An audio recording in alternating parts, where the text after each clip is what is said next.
Good afternoon, everyone. With the new American president soon to take over a White House, a major change is expected in EU-US relations, which during past 4 years have been strained, to put it mildly. It has been called once-in-a-generation opportunity to forge new strategic alliance.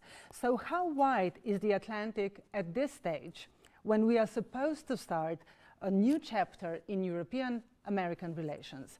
This virtual but very real discussion is hosted by European Parliament liaison offices in Ljubljana, Warsaw and Berlin.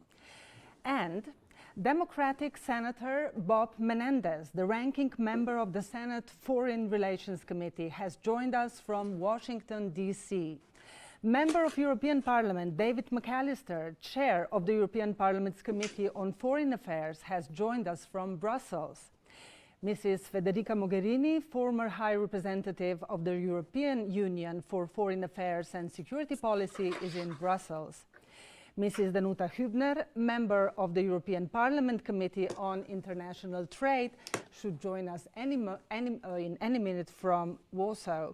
Mrs. Tanja Fajon, member of the European Parliament Foreign Affairs Committee, and Mr. Klemen Grošelj, also member of the European Parliament Foreign Affairs Committee and EP delegation with the NATO Parliamentary Assembly. They are both in Ljubljana. So once again, welcome all. The victory of Joe Biden has been warmly welcomed in most of Europe. The hopes for transatlantic unity, transatlantic New Deal have been expressed. But of course, there is much to repair, everyone is saying. The question for all of you is, what concrete improvements in EU-American relations can we realistically expect? Senator Mendenez, what will be your priorities, especially if you become chair of the Senate Foreign Relations Committee in January? Welcome. Thank you. Well, let me thank, first of all, you for having me on this panel on a timely and important conversation. I have been a regular traveler to the Munich Security Conference over the past few years, and I have seen firsthand the damage done by President Trump to the transatlantic relationship. So I'm glad to be on with all the panelists and to reconnect with High Representative Mogherini and Chairman McAllister, who I met with in Brussels in 2019. Look, I think that the Biden administration, from my conversations with the president-elect and the nominations that he has made to the critical positions of Secretary of State, National Security Advisor, the U.S. Representative to the United Nations, speak volumes about an effort to fully re-engage in the important long-standing transatlantic relationship that we have, that is in our mutual interest, both in security, economics, and global health. I think that showing up is going to be the first element of that relationship, making sure that the inexcusable actions taken by the present administration are changed dramatically. We will obviously always have, as even nations within the European Union have, differences of opinion maybe on a certain subject. But the question is that if we are cemented once again in the core values that the European Union represents, and the United States of America has always represented: democracy, human rights, and free trade, and the responsibility for the rule of law. I think that that will be the foundation of a new, and I hope a golden chapter in the U.S. Transatlantic Alliance. And the final thing I'd say that President-elect Biden, in his conversations with global leaders, particularly those in Europe, have made it very clear that that is his focus. And from the view of the Senate Foreign Relations Committee and most of my colleagues in the Senate, I think there is a strong commitment to the transatlantic alliance, and with a leader in the White House who is committed to it as well. There will be a strong effort from those of us legislatively to pursue a joint effort based on our mutual respect as well as mutual interests. Thank you very much. Please allow me a very quick question. A lot still depends on the runoff for the Senate seats in Georgia. So I wonder, in relations to American relation towards European Union, would it be very different if Senate is Republican or Democratic? Yeah.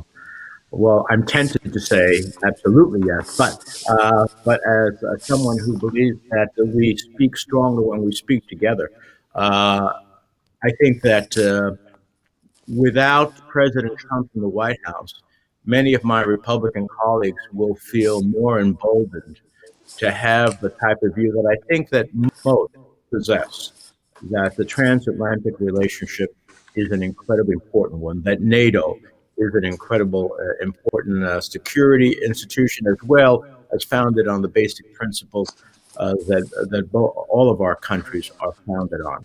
So while a majority for Democrats, certainly if I was the chairman, it would be forefront in my agenda on the committee.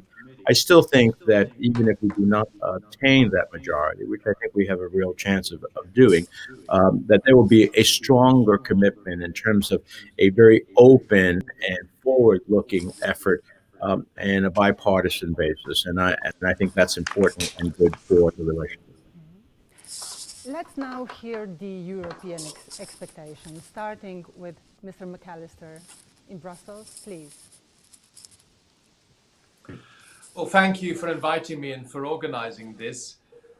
As Senator Menendez just pointed out, the Trump administration undoubtedly presented a number of challenges to transatlantic relations. Many of, if not most, major foreign policy decisions by President Trump impacted our transatlantic alliance severely.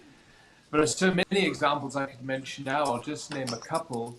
His decisions to withdraw the United States from the Paris Agreement on climate change, or to withdraw the United States from the Joint Comprehensive Plan of Action, or to withdraw the Americans from the Open Skies Treaty are some of the prime examples of blows to the transatlantic partnership. Now, this new arrival of a new administration and a new Congress provides an opportunity for us in the European Union to renew our strategic partnership with the United States. It should be a partnership based on mutual interests. With no other country outside the European Union or outside Europe, perhaps apart from Canada, do we share so much common history and democratic values, and I strongly believe in strengthening these transatlantic ties. If you ask me about what our priorities should be, I would name 5 areas of cooperation. The first one, fighting the global COVID-19 pandemic. Secondly, enhancing economic recovery, including a much better cooperation on trade. Third, combating climate change. The American return announced by President Biden to the climate agreement gives us huge potential. The fourth priority I would name is upholding multilateralism and shared values. The United States should be leading international organizations, not leaving international organizations. And there's so much to do, from the World Trade Organization to the World Health Organization. And finally, the fifth priority I would name is promoting peace and security. We understand that the Americans expect us in Europe to do more for our own defense and security, and we will have to do so, not only because the Americans are asking us, because it's in our own interest. So, to sum up, I think the next few years will be about remaining transatlantic in Europe, but on the other hand, becoming more European. We have to do more to strengthen the European pillar of transatlantic cooperation, and we're looking forward to a new start under the 46th President of the United States, Joe Biden. Thank you very much. Can we hear from Mrs. Mogherini, if this is now a new opportunity, new possibilities, what should be the priorities? We are still waiting yes, I hope for you Mrs. hear me. Mogherini to join us, so I'll go on. Mrs. Danuta Hübner No, is there with us, so please. Can you hear me? Yes? I am joining you a little bit with a little bit of delay. Sorry, I had some technical difficulties, but I'm ready to join you if you want to. Mrs. Mogherini, we can't see you, but we can see you now. Excellent. Okay, good. Please, the stage Excellent. is yours. So The virtual stage is yours. Apologies again, I had a few technical difficulties, but it's a pleasure to see you all, and thank you very much for the invitation. Indeed, I think the next couple of months will be crucial to re-establish or revitalize a strong partnership that is in the DNA, I would say, both of the United States and of the European Union. I have to say, in these last 4 years, some files have, in any case, been benefiting from still cooperation between the European Union and the US administration, but there are some other files on which some difficulties have emerged. And I think this has been a very obvious trade, climate change, the Iran nuclear deal, some of the foreign policy, human rights-based issues have been, I would say, hit by divergent views across the Atlantic.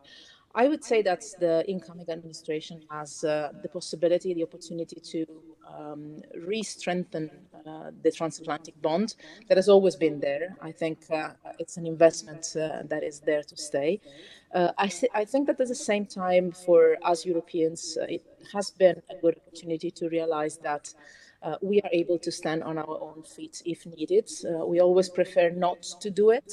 We always prefer to go hand in hand with our American friends. But I think that we should also preserve, as Europeans, this awareness of the fact that whenever needed, even if it's not our preferred option, we are ready to stand for our positions and also build partnerships with others to promote our interests and our values, even if from time to time the US administration might be on a different page. But I would see this coming 4 years as a time of opportunities and in a moment when the world dramatically needs US and European Union partnership to lead a global cooperative multilateral order to face the pandemic, the economic impact of it, but also the many different crises we have around us. So high expectations, but also a lot of realism about the fact that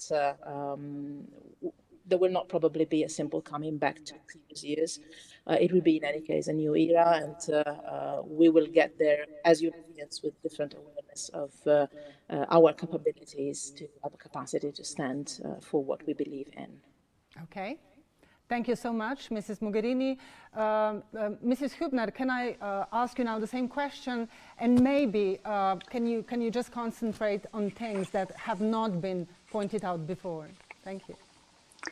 Thank you very much. Also, thank you for the invitation. Also, thank you for having this idea of bringing us together on this day. I would like to say that, of course, we were all very happy to hear from Joe Biden that America is back. But there is always, I think, kind of magic in any new beginning. And I hope that this will be a good magic also with this new beginning. And I also think that we should remember that together, meaning European Union or Europe in broader terms and America, United States, we are together the biggest economic trading investment relationship. And that's why it's so important that we are back together. I think that in such a sort of, with all those issues that were mentioned, it doesn't come as a surprise that there must be frictions, there must be disputes. But the challenge is that we know how to manage them. And I think now we have really, with this new administration, with Joe Biden in the lead, that we will have this capacity to manage also difficult moments. I would also like to make it very clear that there is a long list of difficult issues also on the table.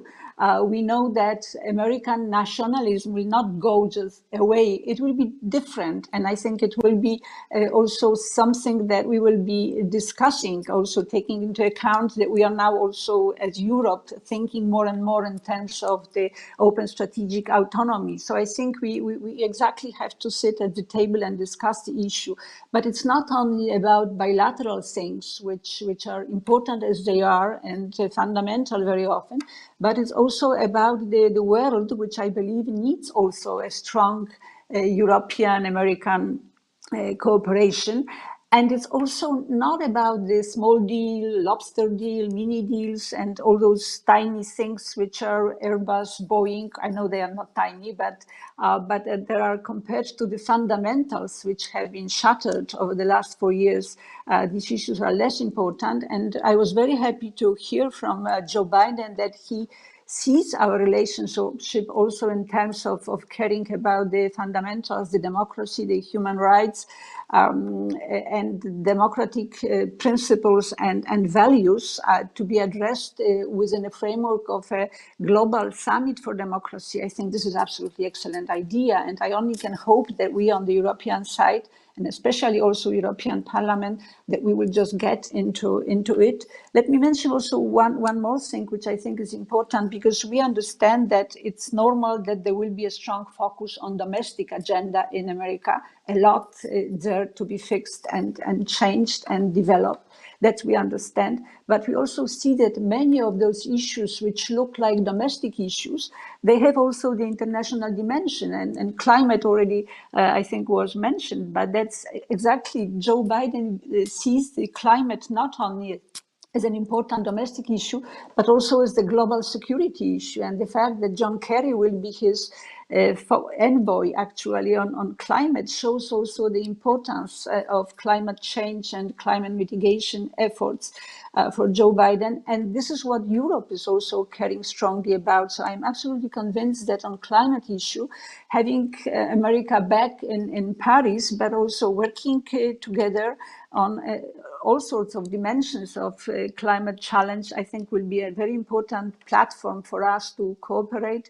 Another issue which is domestic, looks very much domestic and even sort of national important, which is jobs, has also link with trade, with international trade, because with international investment, we know that European investments creates hundreds of thousands of jobs in America, and American investment creates jobs also in Europe. So we have to care about trade, and we have to look at all the disputes and difficult issues. But we also have to think strategically in terms of the reform of the WTO, where I think we have more and more seeing the common approach and common views. There is the question also of digital, which is important internally, but it's also, especially when you think of taxation, it's also having the international dimension. So I think on basically every issue that looks very much domestic, there is also this will be also a kind of just beginning of also the involvement of America, increasing involvement of America in the international issues. And we know that Joe Biden is one of the few and strong transatlanticists in America. So we hope that cooperation will be fruitful. Thank you. Thank you so much. We have to leave something for later on. We are going to be debating for 1.5 hours, and loads of these issues will still come up for the discussion. So, Mrs. Fajon, Mrs. Grošelj, may I ask you to sum it up so we can proceed in a more focused way? Thank you. Thank you very much. It's good to see so many familiar faces. It's maybe difficult to sum it up because we more or less feel the same. The President Trump viewed and treated Europe anything but family. So for all of us, I dare to say that was much of that nightmare is gone, and it was a relief. So we all think that the Biden administration will seek genuine partnership, which is very important. As Senator said at the beginning, the transatlantic relationship is truly important. I do remember these golden times when we had an excellent cooperation still back in the European Parliament. And this election now in US has been no more, no less about democracy in Europe. And Joe Biden's victory, the way I see it, represents a defeat in a way for European nationalists, populists who saw in a Trump a leader and a role model. And I think this is important. We all have good hopes to fight pandemic together, to fight global challenges like environmental challenges together, to put USA back to multilateralism, to have a positive impact of Biden on the negotiations about Brexit and so on. So a lot of good hopes, high expectations, as also Federica said before, but one thing I would maybe warn, we had already some differences already before Trump era, so maybe these high expectations we have to put a bit more on the realistic ground, because Trump lost the elections, but Trumpism is not gone. It still is alive and kicking, and this is something we have to bear in mind. This is a reality we cannot ignore. So to sum it up, yes, we do hope for a new fresh wind in our transatlantic relations. We are very relieved in the Parliament, at least the majority of us, but I try to stay realistic also that Trumpism also in US and also in different forums on the European soil is still very present. Thank you very much.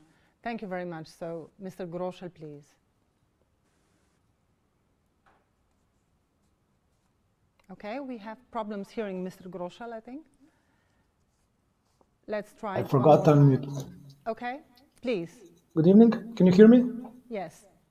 Yes, we can hear you. Thank you for Thank you for having me here. So it's a pleasure to be in such distinguished group of people. So what I see as the major issue for the forthcoming European and United States relation is that we are before the tremendous, I would say, historical task that is building a global transatlantic partnership which will be able to confront the rising powers in Asia.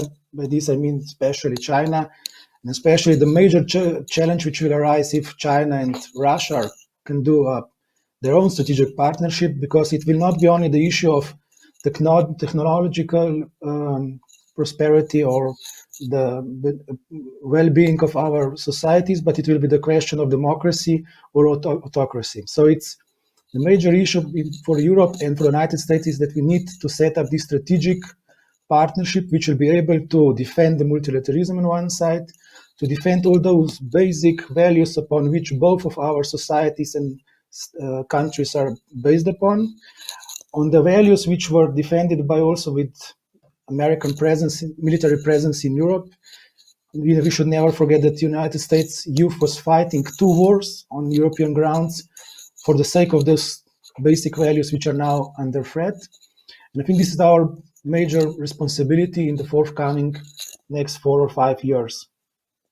Let me remind us all that I remember in early 2009 when I was in Washington in the first months of Obama administration, there was the same high expectation, this positive energy. Someone were talking about the resetting of the EU and the United States relations, and we know what the end result was. I would say we are now at the same moment with one big difference, and this is that the international setting has changed dramatically. And this is what I think that is one of the most important common grounds. I would say that our common shared basic values in democracy, human rights, are the one which are the foundations upon which we can build this new strong alliance. Of course, there are differences in trade policies, there are differences in some other views in international relations, as this is normal between the different states. But as I said, we have this common ground on which I think we can build a very productive, very mutual, fair, and successful relationship. Thank you. Thank you so much. So let's carry on with basic values, as Mr. Grošelj has called them, meaning democracy and rule of law. President-elect Joe Biden has already said that he will prioritize democracy and rule of law. He's even planning a summit on democracy. He said the days of cozying up to dictators are over. Now, when Hungarian Prime Minister Orban visited White House, Senator Menendez, you expressed concern about his firm grip on the country. So what are you saying? Will democratic credentials from now on be more important when Americans choose allies in Europe? Well, I do think that the principles of democracy, human rights, rule of law, which is enshrined in the European Union's union and its commitment to each other as part of the union, and is an essential part of the American being, is going to be restored in a Biden administration. Which means that in our relationships abroad, while we will have a respect for nations and their sovereignty, we will not hesitate, I believe, to start speaking out about human rights and the rule of law and the democracy. Now, we have challenges in terms, I think, collectively in strengthening and showing the world and our fellow citizens that a liberal democracy still is the best way forward. That is challenged when you sometimes cannot produce the results or deal with the challenges that our citizens face, whether they be economic or healthcare or otherwise.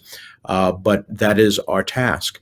And I do think that whether we are talking about arms sales or whether we are talking about the use of our foreign aid, or just the simple power of speaking up, of truth to power, that when it comes to human rights and democracy, we will be able to do so in a Biden administration that will cherish that. And those of us who have been doing this in the absence of a Trump administration heralding it, I sent a letter to President Trump when he was meeting with President Orban and expressed some serious concerns. I wish that we were talking about the Orban that led movements towards democracy in Hungary, but not some of the things that I see and which the European Union will have to decide themselves what happens when countries within the Union ultimately seem to be backsliding on those democratic principles. That is a question internally for the European Union, but certainly in our relationships, both multilaterally and bilaterally, I expect human rights and democracy to be a central point of this new administration's global advocacy. Mm-hmm.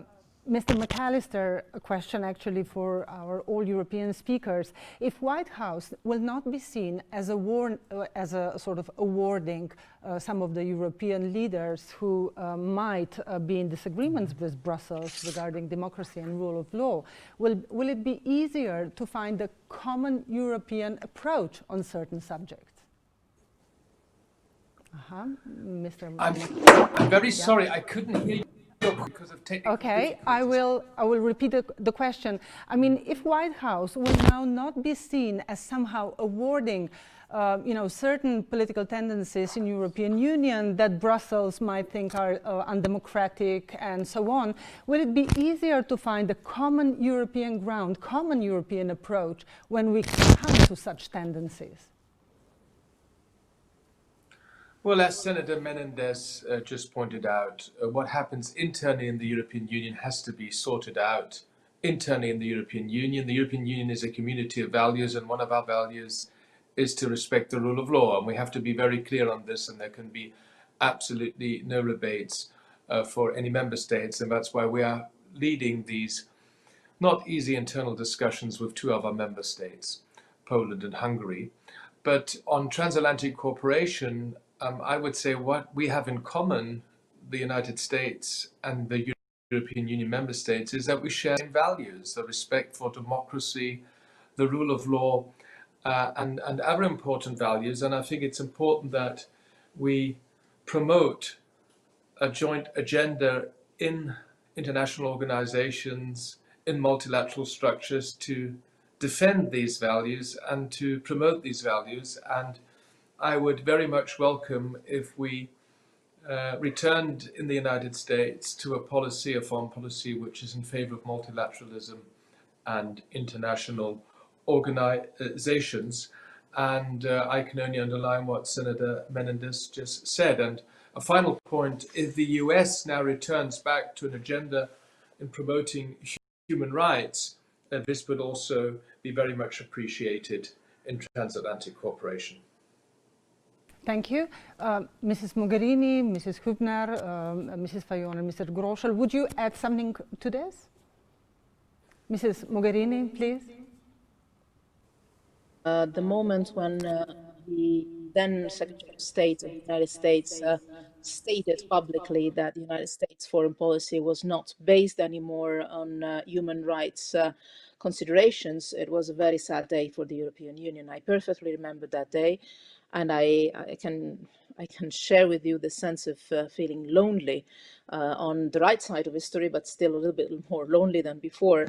In advocating human rights respect and rule of law in many parts of the world, and trying to build up partnerships with others from Canada to Japan to Australia, you name it, to try and uphold I would say the attractiveness of a foreign policy agenda based on human rights and rule of law, because the arguments of our interlocutors in the world that were just telling us, you know, you're the only one left being so naive to think that human rights really still count in the world. It's all about transactions. It's all about power games. Drop this, you know, naive ideas about promoting human rights and rule of law and fundamental freedoms. This is just, you know, for last century, move on, and this century is another story. Europeans, I have to say, have always shown, I think, regardless of the difficulties we have internally, and it's clear that it's all constantly work in progress and we have our own homeworks to do.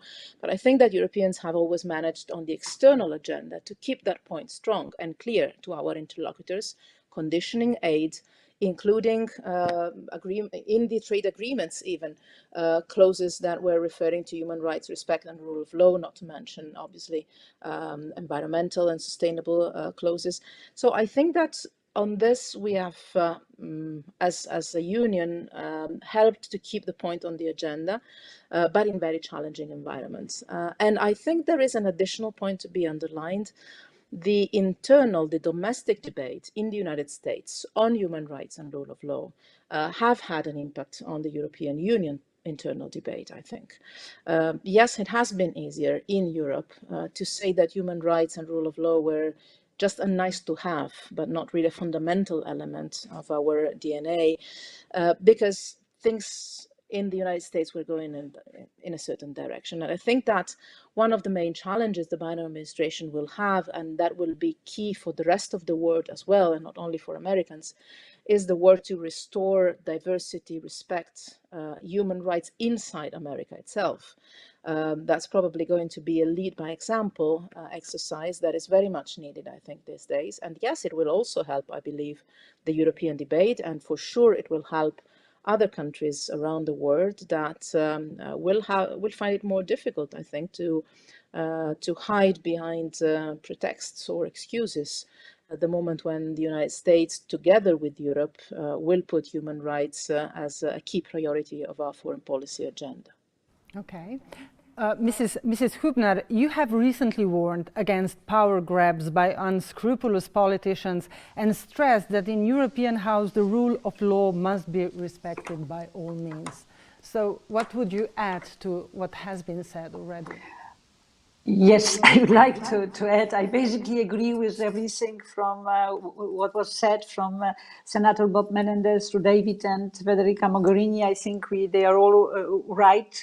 But let me say that taking out one fragment of this whole populist puzzle that we had, in this case, the former President Donald Trump, it removes, I think, certainly a very heavy load. but it is not yet end of the story of populism that stands in very ambiguous relations to democracy. And I would say that, yes, we have to do also in Europe our job on this, but I look with great hope actually to Joe Biden's proposal for this global summit of democracy that I mentioned. I think this may bring back democracies together in times of stress for democratic governance. And I think that Joe Biden, aware of what went wrong in the past 4 years in his home country, is very sensitive to the issue of democracy and the rules of law in general.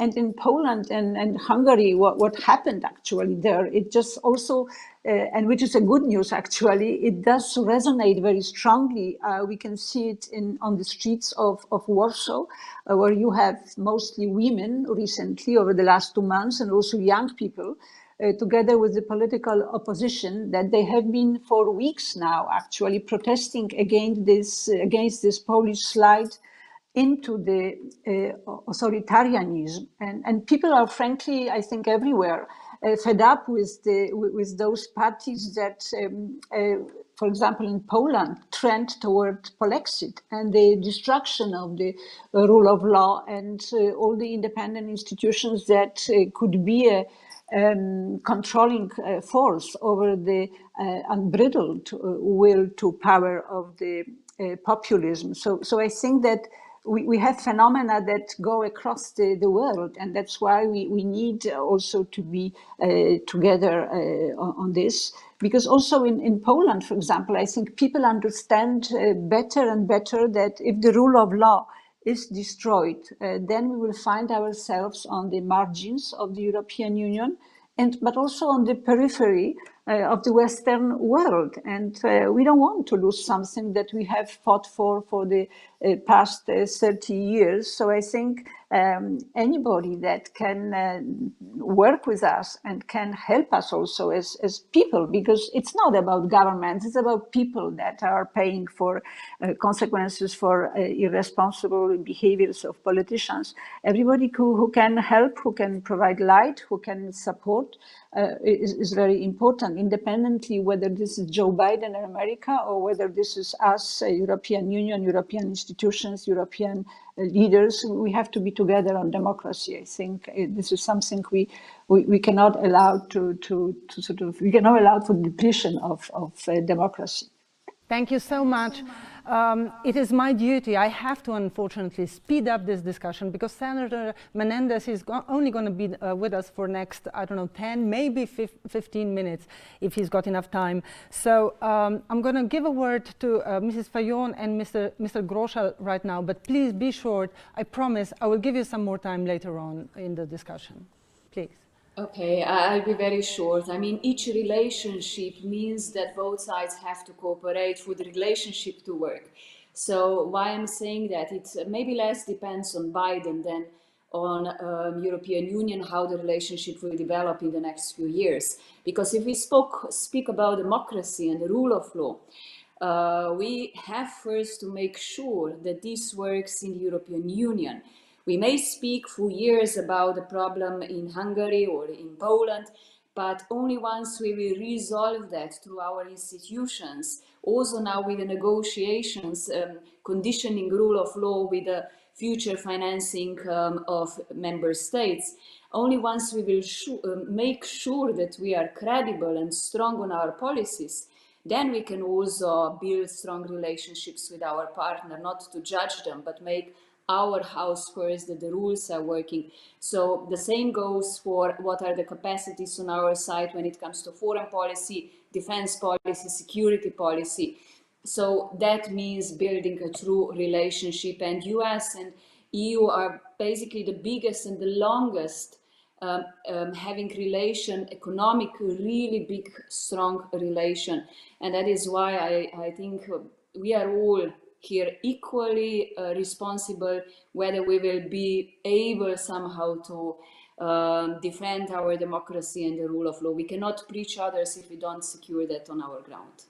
Mm-hmm. Thank you, Mrs. Fajon. Mr. Grošelj, please, key points. Are you with us, Mr. Grošelj? Can you hear us? Yes, the basic issue for the European Union, I would say, at the moment is the question of the rule of law respect. This is our homework, which should be done by every single member state, and I think this doesn't have any huge impact from the results of the United States elections. Of course, the populists in European Union will lose some steam and some momentum, but nevertheless, as I said before, now the crucial issue is that we ensure that the proposed mechanism, the negotiated mechanism between the Council and the European Parliament is respected, is enforced by the decision of the Parliament and the Council, and then this will help us create these new circumstances in which the rule of law will be respected in every single member states. And this will have little impact, I would say, from the United States, but of course, the role model which Trump was in the past few years for many European populists will now be gone. But I would say that the personality will, or the person will be out of the radar, but the idea will still be around us. There is a lot to fix on both sides of Atlantic, isn't it, regarding democracy? Okay, let's move on. COVID. Can I ask you for very short, brief answers? COVID, of course, does not respect national or global borders. We are not safe until we are all safe. What can we do together to achieve the situation where global public funds, global public goods are for everyone and everywhere? Mr. Menendez, please. Well, thank you. Look, I think that I understand the new EU transatlantic relations strategy that is going to be discussed next week includes a focus on COVID, which I was glad to see as a central piece of our dialogue. I think the incoming administration has shown by its actions that it is laser focused on this both at home and abroad. I think the questions about affordability, distribution, and access to vaccines present some serious challenges in many respects. And I think the only way to address them is to ultimately have and engage the relevant stakeholders in a way that speaks to each of those concerns. I think the United States will, Chairman McAllister talk about multilateralism. President-elect Biden has said he will rejoin the World Health Organization. We will show up at international conferences on COVID and work with others in leading to finally put an end to the pandemic. So we are very much engaged in this regard. And for this, I think you will see a totally new and international approach by the administration-elect. Thank you so much. I think Europe will speak in one voice on this particular issue because I'm only going to give a word to Mr. McAllister, please, and we will move later on to climate change. So please, Mr. McAllister, you're speaking for your colleagues now as well. Okay, thank you. Well, the most immediate challenge for the EU and the United States will be to stop the spread of COVID-19 and create conditions for a recovery of our economies, and this recovery will have to be strong, it will have to be sustainable, it will have to be inclusive, and it will have to be resilient. So we should also intensify cooperation to ensure global, equitable, and affordable access to safe and effective vaccines. And in this regard, I think the European Union will welcome the expected return of the United States to the World Health Organization. This would be an opportunity together to enhance its capacity both to prepare for and respond to global health emergencies. And what we have seen is as soon as the United States withdraw from international organizations, the Chinese are always there to step in. So that's why I can only underline my call for American leadership in international organizations. And a final point, we should, as soon as conditions allow, work to reopen borders for non-essential travel between the United States and Europe. Thank you so much. Since Senator Menendez will only be with us for next couple of minutes, I would like to ask you two questions, and we can share the European views a little bit later. The first one is, the president-elect, as we heard many times, is planning to rejoin the Paris Climate Agreement, and everyone approves of that and so on. But Mr. Biden doesn't want to ban so-called fracking as a way to acquire natural gas. And this is also a problem in Europe. So I would like to hear your view on that. And then the second question will be the relations with China, because we can often hear that US-Chinese relations will actually define the 21st century in international politics. So please, I ask you for two answers before you have to leave us, unfortunately, for other obligations. Well, yes, thank you. And I'm sorry I have to leave. We're going to have votes shortly, and that's my primary obligation here. So on the question, yes, we're going to join the Paris Climate Agreement. I think that's extraordinary. John Kerry being named as a special envoy speaks volumes about the president-elect's commitment to a global climate union towards meeting the challenges of global climate change. On some of the domestic issues like fracking, well, what he said he wanted to prospectively, I believe, is not and continue to engage in fracking and to looking at ways in which we move to a new energy economic paradigm, as well as for our environmental purposes. So the president-elect has talked a lot about, renewable energy sources, maximizing them, incentivizing them, moving more and more to electric cars, moving more to wind, solar, biomass, and other elements of climate change opportunities. All in a way to obviously dramatically reduce our carbon footprint and to meet our domestic and international responsibilities. So I think it is his broad base of looking at all of these elements that are going to be critical in terms of what we do at home, as well as how we are part of leading abroad. As it relates to China, I think this is one of the most significant issues that we collectively need to work on, both in the interests of Europe and the United States and others in the world. Our friends in Europe should be among our closest partners. I don't think anybody would argue with that. Not having that transatlantic relationship be as strong as possible during the Trump years has made it more difficult to advance a joint agenda on China. I don't think imposing tariffs on our allies is a good recipe for success. And personally, publicly insulting leaders across Europe is not a good recipe for success either in terms of meeting the China challenge. I do think we will have differences about how we meet the challenge of China. Many of us believe that again, when we talk about democracy, human rights, rule of law, navigation of the seas, what is happening with China's aggressive posture in the South China Sea, what is happening with Uyghurs inside of China in terms of a human rights basis, what they are doing in terms of their technology and trying to promote greater oppression among people. These are all critical issues we need to deal with. But we also think we not only need to confront China, we need to compete with China. If we want to tell countries don't use Huawei because of national security questions that may be dramatically impaired by the use of Huawei, then we have to come up with a 5G infrastructure that ultimately can be an offer to those who we say don't use Huawei.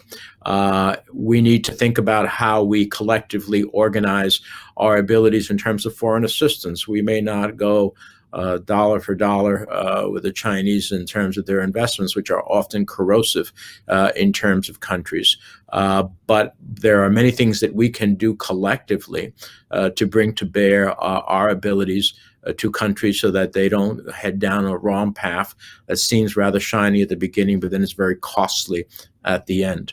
I think that how we engage China in trade. When we joined the United States, the European Union, Canada, Australia, Japan, South Korea, and others, the magnitude of our economies then becomes a formidable force. And whether it's through efforts at the World Trade Organization, in which some of China's unjust trading practices and barriers are ultimately exposed by a collective organization, only when we are together can we meet those challenges. So I welcome the call by EU's Joseph Borrell for a US-EU working group on China. I think this is incredibly important. And it's not a question of being against China. It is a question of meeting the challenge of China economically, security, and in terms of human rights. Collectively, we can meet that challenge, and we are stronger when we do so, and I look forward to being part of those discussions in the days ahead.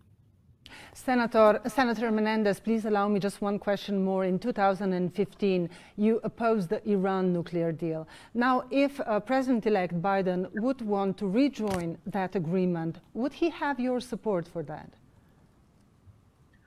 Well, some of my initial discussions, I think that there is a generic view here in the Congress, especially by those who supported the JCPOA, that in fact, at this stage, with the years that have lapsed and under the circumstances that exist, it needs to be a JCPOA plus.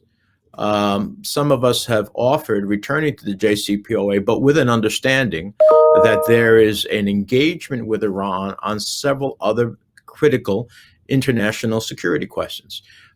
Whether or not we create an international consortium for nuclear energy, for those who want to use nuclear energy for peaceful purposes.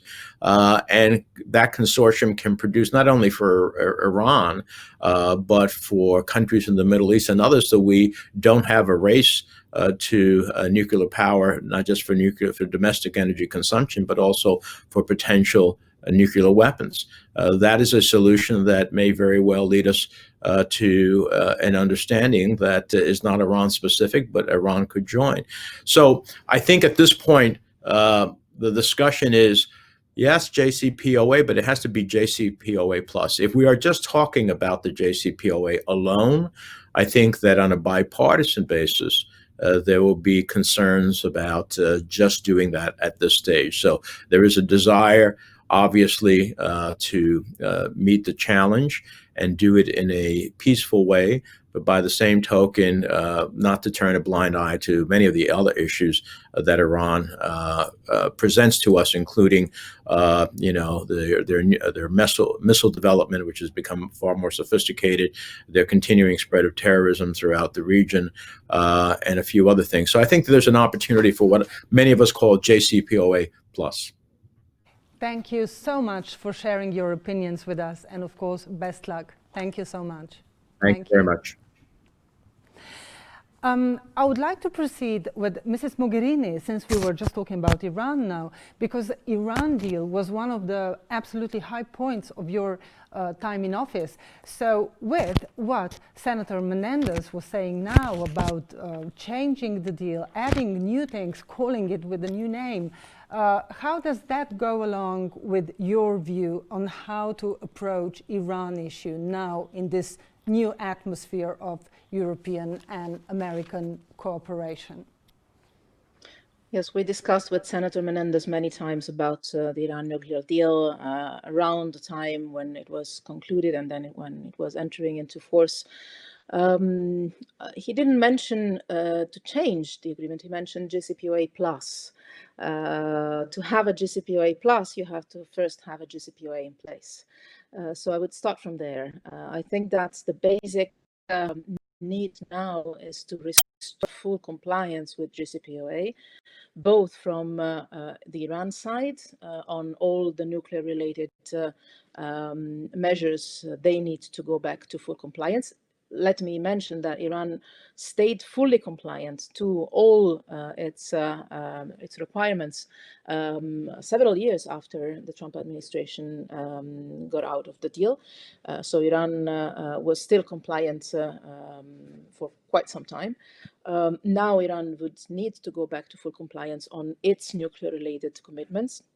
And obviously, on the United States side, there would be, I think, as Europeans, we are all wishing for that to happen, not only the declaration of intent, but also the steps, the concrete steps to rejoin the deal and implement the economic commitments that the United States had taken in that deal.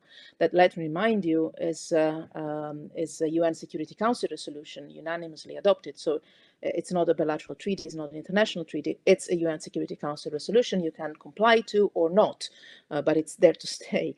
It's not something you can bilaterally discuss or change. Once this full restoration of compliance to the JCPOA will be in place, and I hope it will happen soon, because let me remind us all that Iran has presidential elections in June next year, so we might, after June, face a different political scenario, and what happens from now to June might influence the outcome of the Iranian elections, and having one kind of leadership or another makes a difference in a country like that one and in the region. So once we have, hopefully soon, full compliance from all sides, then I am fully convinced that with the mediation of the European Union, of the High Representative, in a multilateral setup, there is the possibility of addressing all the other issues that have not been on the table so far, but that everybody recognizes need to be on the table at a certain point. The problem is the sequencing of things. If you don't restore full trust, starting from the implementation of what is there already, I don't see Iran engaging in further negotiations on something that is not yet been discussed. I think that you need to proceed step by step. I think you need a multilateral framework as a guarantee somehow that that trust can be rebuilt, and you need to build on something that has to be fully restored on both sides. I think that then it is absolutely possible to work on a regional understanding, something on which Europeans have a lot to share. I think, for instance, of the Helsinki Final Act of 1975, of confidence building measures, arms control regulations, because there's the issue of missiles, but there are also the arms race in the region that is quite worrying for us as well. So I think many things can be tackled and discussed, but the starting point, I think, is the full implementation of all commitments taken already. And then that, I think, can constitute the basis for negotiating something else also. Mm-hmm. Thank you so much for that. Can I ask Mr. Grošelj, also, because of your expertise, it would be interesting to hear your opinion on that. Yeah, definitely the compliance with the reached agreements would be a necessary step to start some new negotiations. But at the same time, it's also true that many things have happened in the meantime. So I think that it will be very difficult to restore this mutual trust. It is also the question how the region will accept this new reality in which it finds itself, because you know that there is an issue of the ongoing war in Yemen. We have a new situation in Southern Caucasus, which also have some implications on Iran's position towards the whole region. And we know that there is a quite peculiar situation now going on in this region. So I think that to start a new set of negotiations between, let us say, the West and Iran will be very difficult. I think that at the moment Iran is not willing to negotiate, because his expectations are that fulfillment of those economic programs and all economic conditions which were set up in the agreement on one side, but on the other side, we must know that the region has changed. You know, we have now a new agreement between Israel and many Arabic states about restoration of mutual diplomatic relations. And this is a new element. And as it was said, there is also an ongoing arms race in the region. There is also the question which is not yet solved, is the question of Iraq and the ongoing situation in Iraq. Syria is there is still a civil war. We don't know what will happen in the relations with Turkey. So I think it's quite complex, and a return to this agreement would be a very good starting point, but I'm afraid that at the moment this is not possible because there is no political will, at least on Iranian side, to do such a move. Return a little bit to the climate change. I have asked Senator Menendez a question on, of course, rejoining the Paris Agreement, and at the same time the question about fracking, which of course he obviously understands, as Mr. Senator Menendez was saying, as a sort of gradual solution. It is interesting to see that in European Union we can also not speak in one voice regarding fracking, even though we know it is widely contested for its negative impact on public health and environmental effects. So this is actually a question, who would like to speak about that? Maybe Mr. McAllister or Mr. Hübner, Mrs. Fajon? Please. You should point your finger. I wouldn't like to talk about fracking because I don't know the current situation in Europe. But I also Trade heard relations. I also would like to mention something on climate, because I think it's important also, because we know that in America there will be the problem with Senate when it comes to climate, because there will be a lot of legal acts that would have to be also adopted, and here that might not be that easy. But I heard that exactly on fracking, I think that actually Joe Biden during the campaign, in fact, he made a promise that if he is going to use executive orders for something, it will be also to stop new oil and gas leases on federal land. And I also think that what Joe Biden said, that he would like to see the climate neutrality in the US by 2050, that knowing at the same time the huge dependence of American economy on fossil fuels, that implies that there will be a structural change. There will be a lot of action, I think, taking American economy towards renewable energy. And that's also a huge, I think, chance for Europe, because we are very clear on our climate objectives. On Europe also to have a closer relationship, to enter into more active dialogue with US on climate. And when I think of next year, we will have this UN global conference COP26 in Glasgow. That's also a place where we hope to see the American president. It wouldn't be possible if it was this year. So I think it is important to see that a lot of things that Europe is doing, and I think fracking is also an example how to cope with it, that we can also through the cooperation, through closer, more intense dialogue, that we can also get into economic relationship, into trade relations, into industrial joint actions on research as well, that could also be helpful for America to move more sort of with more courage towards structural change in the economy that would lead finally to the reduction of the dependence on the fossil fuel. So I see there a possibility also to work together, because climate is one of those challenges that does not respect the borders. So I think this is a good place to work together, but it will not be easy. That's absolutely clear, taking into account domestic challenges in America. But I think we have a lot of good practice which we could share.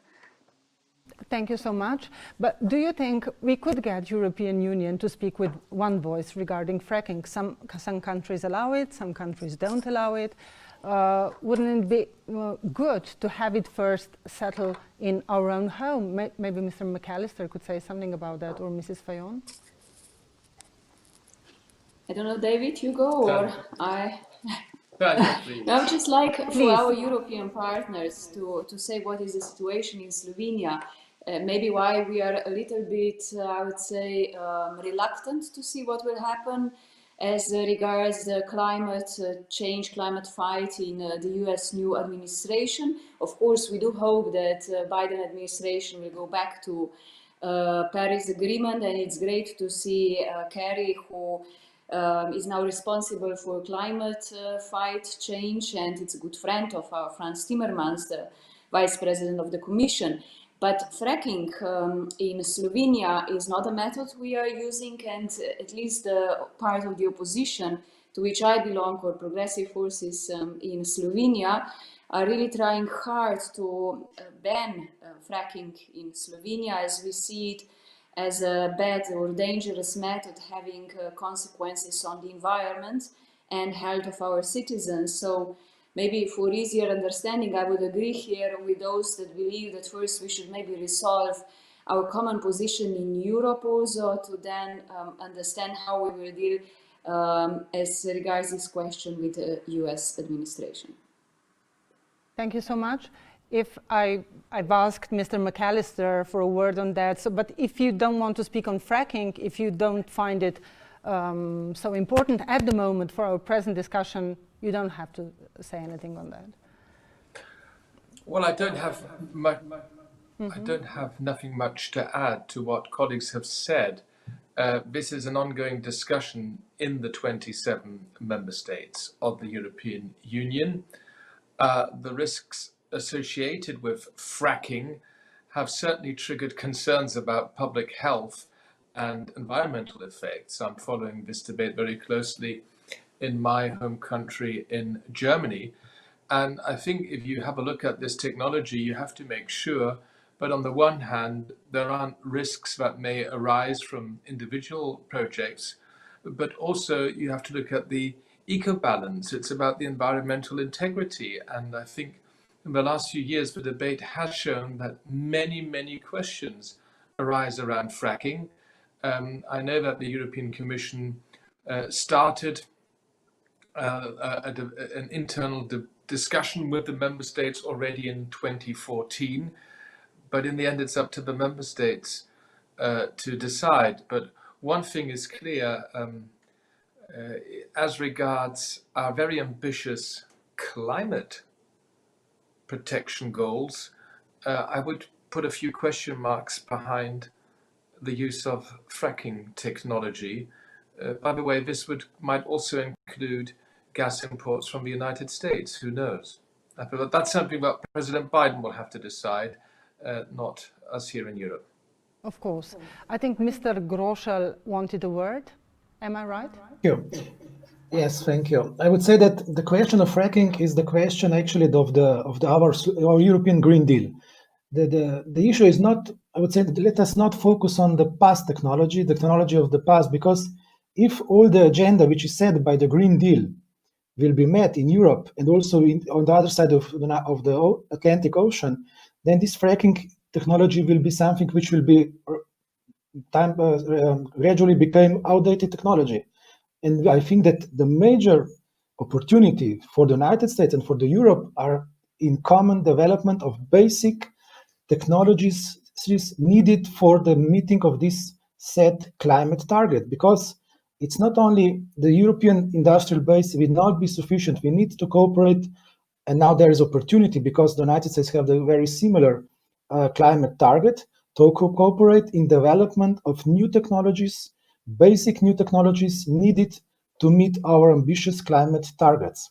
And I think we should focus now on future cooperation. At the same time, as we can see also in the United States, and this is a very good example, like in California, you will see that in many areas, in many industries, gas is becoming something of a past, because it's not only ecologically not viable anymore, but it's also economically not viable anymore. So the gas, it could be accepted also as some transitional source of energy. By the end of the day, we have a very ambitious climate targets, which will be met only by using and developing new technologies. And in this sense, as it was said by Senator, also in the field of 5G, we need to have alternative high-end technologies in Europe and United States if we want to be very successful in competition, not in, I would say, being against China, but in competing with Chinese technologies, which are at the moment quite far ahead of us. Thank you very much. We didn't get a chance to speak a lot about the trade, but I would like to ask Mrs. Hübner, could you tell us what are your expectations regarding trade in those future 4 years? Do you think that protectionism in trade relations, American protectionism in trade relations, is actually here to stay? Yes, thank you. That's quite a difficult question. I think nobody, as you know, wins election on trade liberalization. And that's why trade relations will remain very, very complex, very big, very important also globally and bilaterally. But of course, they will stay complex. I think we know very clearly now that there will be no return to the TTIP. But I really hope that we will cope with quickly with a lot of small issues to allow for further de-escalation of trade tensions and in general trade relations. And I also expect eliminations of some tariffs. That's absolutely clear. We heard already from Joe Biden that the tariffs on aluminium and steel, they are reckless tariffs. We know that the day before the elections, the administration of the current president has announced new tariff duties on aluminium up to 300% increase. So we know that some relaxation on tariffs and some curbs on steel and aluminium will be definitely relaxed. I think that the permanent threat, which was never implemented but is there, which is the motor vehicles and parts of cars, tariffs, that this is, I think, definitely will go to the trash. There will probably be a solution for it. I also hope that we will have a positive movement on a 16-year-old dispute, which is related to the subsidies, where we are both sinners to the subsidies that were received by Airbus on one side and Boeing on the other side. I think there is already, we can see there is already hope to move away from tariffs toward negotiated solutions. So that would be another important element of the de-escalating. But we also, I think, have to understand that the global rule-based system is differently important for Joe Biden than it was for Donald Trump. In spite of the nationalism, I think that will stay, all elements of protectionism that will stay. Still, I think there is understanding that we need the global rules being reformed, approved, improved. So I think we are getting closer. We will get closer, I think, rather quickly towards common position on the WTO reform. There is also a hope that we will be back to the appellate body, which was completely blocked and dismantled.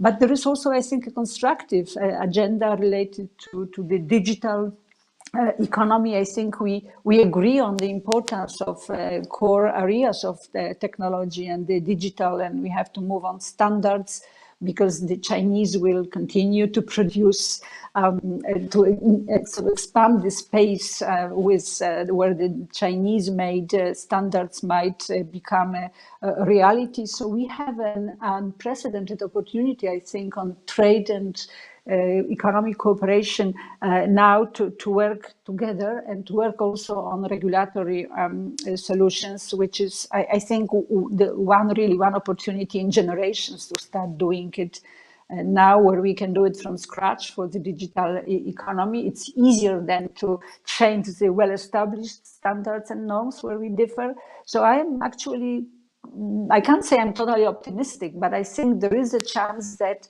it will be different. There will be a dialogue, and there will be sort of unnecessary things will disappear. And then we will have a dialogue not only on bilateral, but also on global, of course, on China. That's another important thing. But it will not be like overnight a change to a completely different situation in US. So, as I said, nobody wins elections on trade liberalization, and there are domestic problems as well. But we will have a partner to speak to, and that's probably the most important thing on the further movements on trade. One of your EP colleagues, member of Slovenian Democratic Party, Milan Zver, has, before this webinar, sent us a letter suggesting American and European side should absolutely start working on a WTIP2 or some other solution that would keep the USA and Europe, which is, let's say, 10% of world's population, globally competitive. Would someone like to add something on that? Or maybe Mrs. Hübner? No, I just would like to add one sentence that the most important thing now is create a space where we could start working together. For example, on the old WTO reform, we should just establish tomorrow a task force that would sit together, will identify how close we indeed are on the reform and just start working. I think there's no time to lose, and I know that the Commission is already reaching out to the future team of Joe Biden, and so I hope that we will find a way to move forward on really effective cooperation on all the issues that we know that are that should be on the table and that were like elephants in the room for years.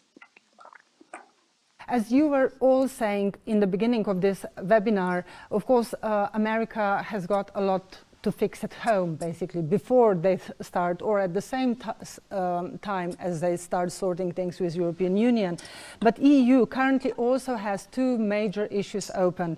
The first is UK-EU negotiations, of course, over future trade deal as the end of Brexit transition period looms on December 31st. And the second is standoff, as you mentioned many times already, between Poland, Hungary, and the rest of the EU over the already mentioned proposals.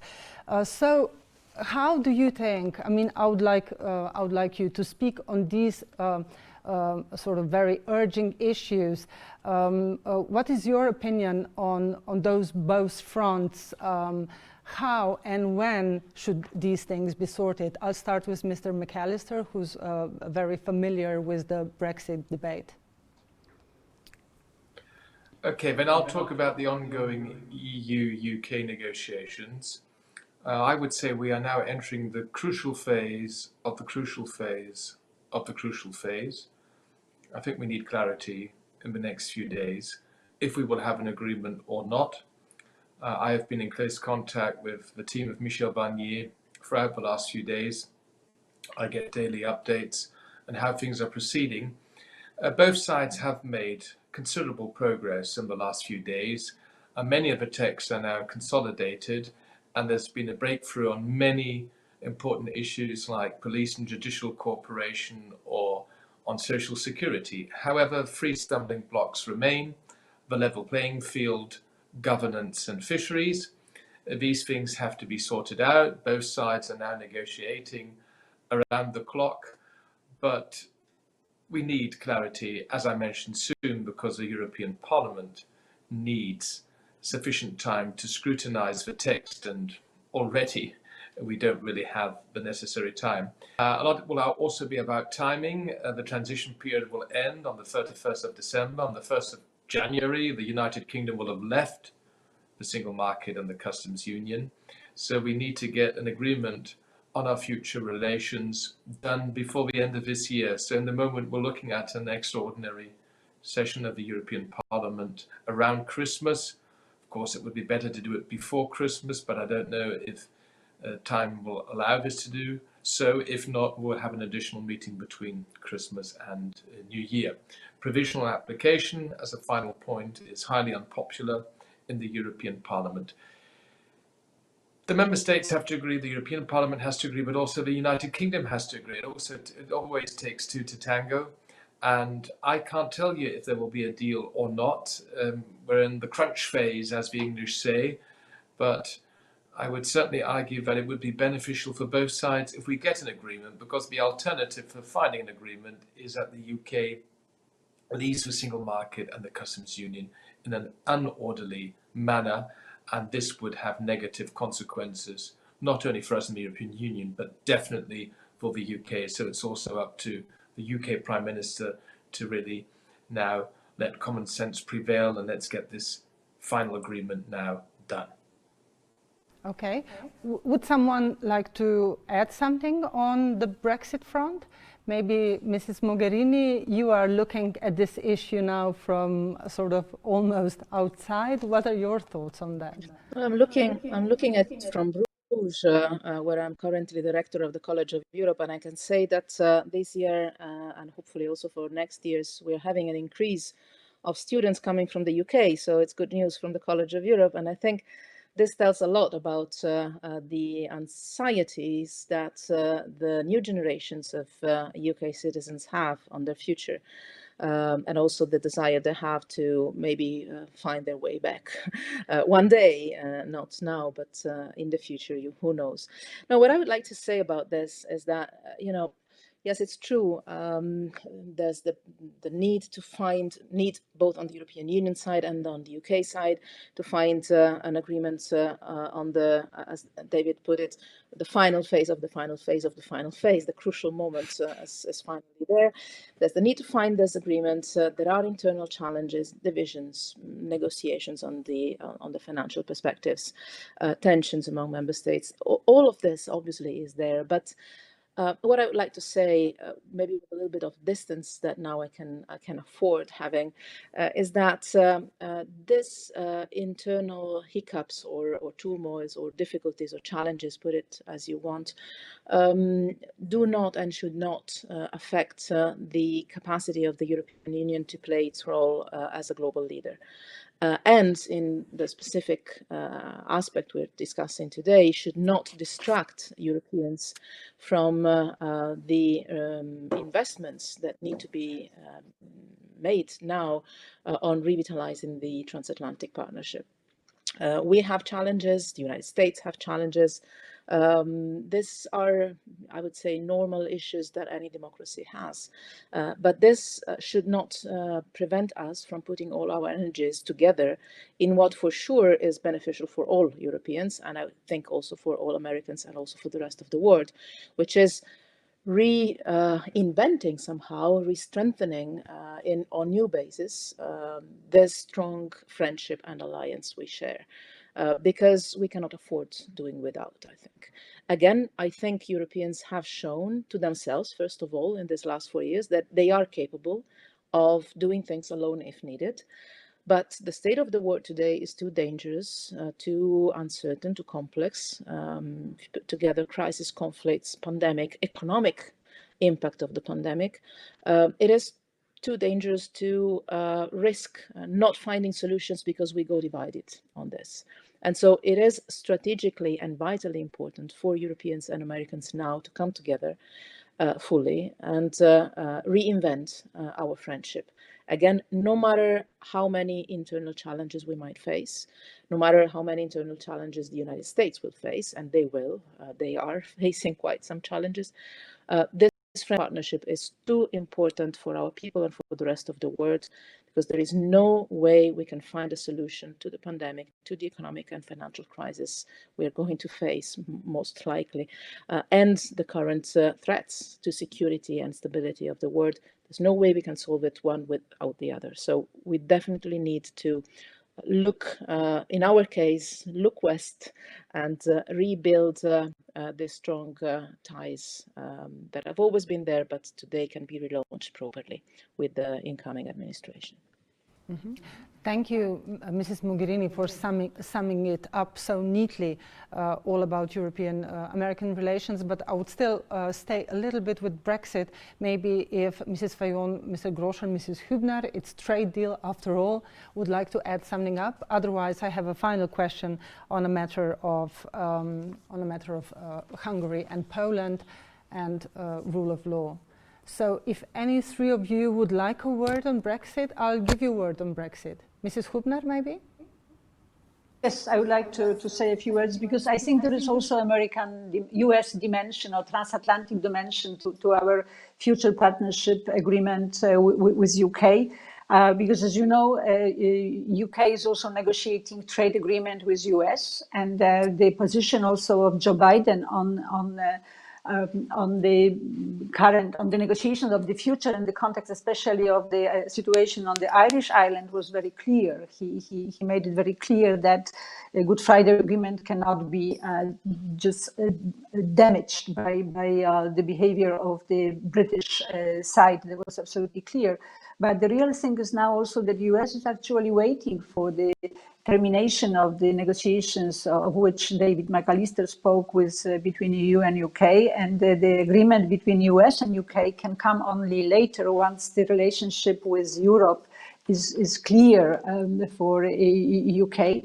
But what I think is very important here is that we should also look at the possibility of looking at us in a kind of triangle. So to see that between UK, US and EU, we probably have to start thinking together on the whole regulatory space, and especially in areas like the economy and society, because for all the business community operating between UK, US and EU, and there are many of them, to operate in 3 different regulatory spaces will be extremely costly.